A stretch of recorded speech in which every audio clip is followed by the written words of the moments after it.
You will receive power when the Holy Spirit has come upon you, and you will be my witnesses in Jerusalem, in all Judea and Samaria, and to the ends of the earth. Now, when Jesus had said this, as his disciples were watching, he was lifted up, and a cloud took him out of their sight. And no, the cloud that took Jesus to heaven is not the same cloud where you store your documents and your movies and stuff like that. Make sense? Great. Well, maybe we can be of some help as we take a closer look at Ascension Sunday on this episode of Chuck Knows Church.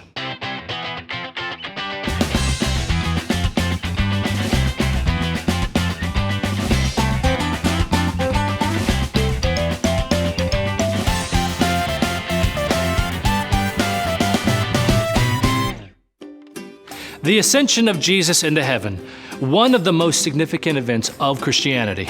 The others are perhaps baptism, the transfiguration, crucifixion, resurrection. But where do we rank the ascension on this edition of Sports Center? Right? I don't know. I've never seen the show, but I saw a microphone. I guess that's how I don't know. Okay, Acts chapter 1, verse 8, the final teachings and the ascension of Jesus. Wow. All right, the book of Acts gives us the most complete account of the ascension. It's Jesus' kingship in heaven, proclaimed, except Jesus will not answer any questions about his kingship from his disciples. They're like, excuse me, Jesus, longtime follower, big fan, quick question. Lord, is this the time when you will restore the kingdom to Israel? Right? But then Jesus just replies, you will receive power when the Holy Spirit has come upon you, and you will be my witnesses to the ends of the earth. Basically, he's saying, guys, dudes, come on, listen, think beyond the kingdom of Israel, all right? All right. I mean, I know we all know that Jesus is king of all, but at that point in time, they didn't know that. Not yet, right? Then, miraculously, the ascension. Now, John Wesley, co-founder of the Methodist Church, made certain that there were scriptures and prayers for Ascension Day in the 1784 prayer book for Methodists in America. Today, that's what we celebrate. Jesus' ascension, something we recognize on Ascension Sunday. It allows us to proclaim and, more importantly, live with the ascension of Jesus as reality.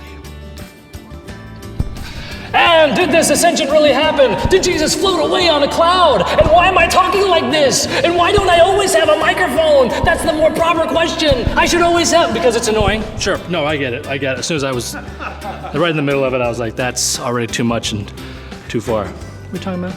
Ascension Sunday, right. Okay, the Bible and the church's historic creeds all affirm the fact that Jesus ascended into heaven. But that phrase, ascended into heaven, is more than just a location identifier, right? I mean, it means Jesus is exalted to the right hand of the Father, his authority in heaven and on earth, his omnipotence. Now, this is made certain in all the ecumenical creeds, not just some interesting side note, but as important as the crucifixion or the resurrection.